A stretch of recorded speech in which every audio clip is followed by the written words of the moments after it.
അവസാനിക്കുകയും നാം ഓരോരുത്തരോടുകൂടെ പെരുന്നാളിൽ നടത്തുന്ന സർവരോടുകൂടി എല്ലാ കുടുംബങ്ങളോടുകൂടി ഇപ്പോഴും എപ്പോഴും നീക്കുണ്ടായിരിക്കുമാറാവട്ടെ.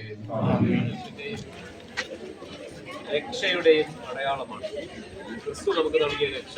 അനേകരിലൂടെ നമുക്ക് കൂടുതൽ വെളിവാക്കുന്നു. പിതാവിന്റെ സ്മരണ എന്നും നിലനിൽക്കട്ടെ. പെരുന്നാളെ അനുഗ്രഹത്തിനായി ശത്രുക്കളെ നിന്റെ അല്ലങ്ങൾ ദോഷികളെ മെതിച്ചിടും നിൻ നാമത്തിൽ ശത്രുക്കളെ